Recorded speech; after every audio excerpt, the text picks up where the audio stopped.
എല്ലാവർക്കും നമസ്കാരം. Teachers mentors YouTube ചാനലിന്റെ പുതിയൊരു വീഡിയോയിലേക്ക് എല്ലാവർക്കും സ്വാഗതം.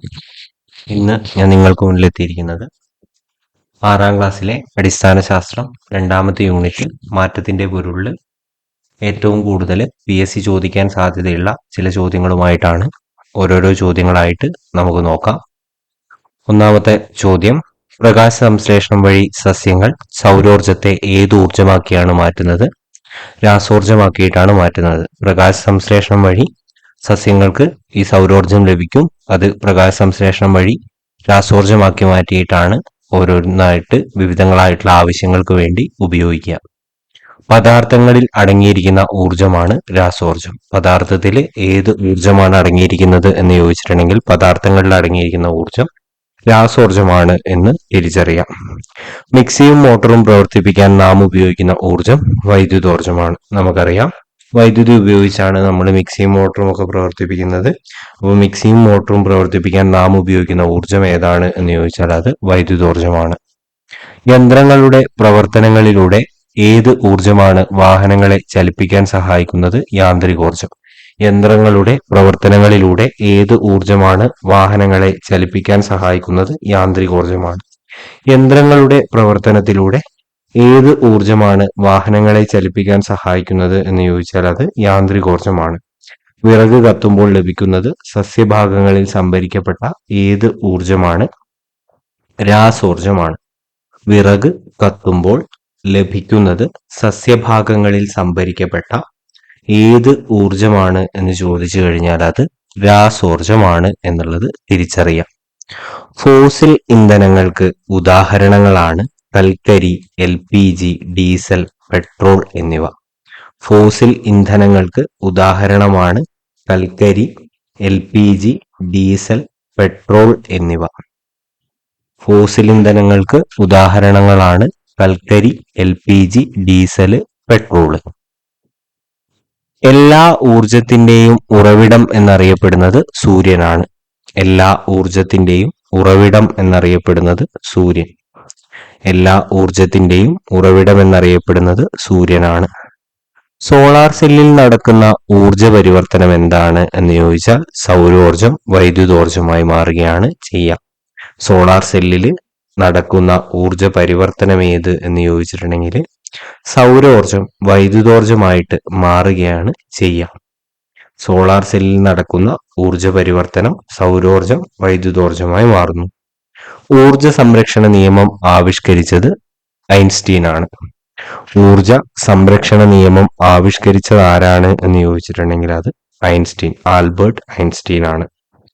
ഊർജത്തിന്റെ CGS യൂണിറ്റ് ആണ് എർഗ്. ഊർജത്തിന്റെ CGS യൂണിറ്റ് എർഗ്. ഊർജത്തിന്റെ SI യൂണിറ്റ് എന്താണ് എന്ന് ചോദിച്ചാൽ ജൂളാണ്. ഊർജത്തിന്റെ SI യൂണിറ്റ് ജൂള്. മോട്ടോർ പ്രവർത്തിപ്പിക്കാൻ നാം ഉപയോഗിക്കുന്ന ഊർജം വൈദ്യുതോർജമാണ്. മോട്ടോർ പ്രവർത്തിപ്പിക്കാൻ നാം ഉപയോഗിക്കുന്ന ഊർജം വൈദ്യുതോർജം. മോട്ടോർ പ്രവർത്തിപ്പിക്കാൻ നാം ഉപയോഗിക്കുന്ന ഊർജം വൈദ്യുതോർജമാണ്. ഐസ് താപം സ്വീകരിച്ച് ഏതവസ്ഥയിലേക്ക് മാറുന്നു? ദ്രാവകാവസ്ഥയിലേക്ക് മാറുന്നു. ഐസ് കട്ട എടുക്കുക, അതിന് കുറച്ച് ചൂട് കൊടുക്കുക, ഇത് ഏതവസ്ഥയിലേക്ക് മാറും? ദ്രാവകാവസ്ഥയിലേക്ക് മാറും. താപോർജം സ്വീകരിക്കുമ്പോൾ ഖരാവസ്ഥയിൽ നിന്ന് ദ്രാവകാവസ്ഥയിലേക്കും തുടർന്ന് വാതകാവസ്ഥയിലേക്കും മാറുന്ന ഒരു പദാർത്ഥമാണ് ഐസ്. നമ്മളിപ്പോ താപോർജം നൽകി, അങ്ങനെ താപോർജം നൽകി കഴിഞ്ഞാൽ ആദ്യം ഖരാവസ്ഥയിൽ നിന്ന് ദ്രാവകാവസ്ഥയിലേക്ക് പോകും. തുടർന്ന് കുറച്ചുകൂടെ ചൂട് കൊടുത്തു കഴിഞ്ഞാൽ വാതകാവസ്ഥയിലേക്കും മാറുന്ന ഒരു പദാർത്ഥം ഏത് എന്ന് ചോദിച്ചാൽ അത് ഐസ് ആണ് എന്നുള്ളത് ഓർത്തിരിക്കുക. ജലം താപം സ്വീകരിച്ച് ഏതവസ്ഥയിലേക്ക് മാറുന്നു? വാതകാവസ്ഥയിലേക്ക് മാറുന്നു. ജലം താപം സ്വീകരിച്ച് ഏതവസ്ഥയിലേക്കാണ് മാറുന്നത്? വാതകാവസ്ഥയിലേക്കാണ് മാറുന്നത്. ജലം താപം സ്വീകരിച്ച് ഏതവസ്ഥയിലേക്ക് മാറുന്നു? വാതകാവസ്ഥയിലേക്ക് മാറുന്നു. വസ്തുക്കൾ മതിയായ അളവിൽ താപം സ്വീകരിക്കുമ്പോൾ അവയ്ക്ക് സംഭവിക്കുന്നത് അവസ്ഥാമാറ്റത്തിന് വിധേയമാകുന്നു. വസ്തുക്കൾ മതിയായ അളവിൽ താപോർജം സ്വീകരിക്കുമ്പോൾ അവയ്ക്ക് എന്താണ് സംഭവിക്കുന്നത് എന്ന് ചോദിച്ചു കഴിഞ്ഞാൽ അവസ്ഥാമാറ്റത്തിന് വിധേയമാവുന്നു എന്നുള്ളതാണ് തിരിച്ചറിയേണ്ടത്. ജലത്തിന്റെ എക്സാമ്പിൾ വെച്ച് തന്നെ നമുക്ക് എന്ത് ചെയ്യാം? അത് ആലോചിക്കാം എന്നുള്ളത് അവിടെ ഓർത്തിരിക്കുക. ഇനി ഊർജം പുറത്തുവിടുമ്പോൾ വാതകാവസ്ഥയിലുള്ള വസ്തുക്കൾക്കുണ്ടാവുന്ന മാറ്റമാണ്. വാതകാവസ്ഥയിലുള്ള വസ്തുക്കൾ ദ്രാവകാവസ്ഥയിലേക്കും തുടർന്ന് ഖരാവസ്ഥയിലേക്കും മാറുന്നു. ഊർജം പുറത്തുവിടുമ്പോൾ വാതകാവസ്ഥയിലുള്ള വസ്തുക്കൾക്കുണ്ടാവുന്ന മാറ്റം വാതകാവസ്ഥയിലുള്ള വസ്തുക്കൾ ദ്രാവകാവസ്ഥയിലേക്കും തുടർന്ന് ഖരാവസ്ഥയിലേക്കും മാറുന്നു എന്നുള്ളതാണ്. താപോർജം നഷ്ടപ്പെടുമ്പോൾ നീരാവി ഏതവസ്ഥയിലേക്ക് മാറുന്നു? ദ്രാവകം.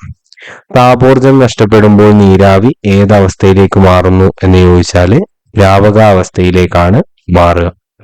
ഭൗതിക മാറ്റത്തിന് ഉദാഹരണം. ഭൗതിക മാറ്റം എന്ന് പറയുന്നത് റിവേഴ്സിബിൾ ആയിട്ടുള്ള പ്രോസസ് ആണ്. അതിന്റെ നമ്മൾ ഒരു മാറ്റം വരുത്തി കഴിഞ്ഞാലും അത് തിരിച്ച് മറ്റേ രൂപത്തിലേക്ക് തന്നെ തിരിച്ചു വരാൻ പറ്റുന്ന ഒരു മാറ്റമാണ് ഭൗതിക മാറ്റം എന്ന് പറയാം.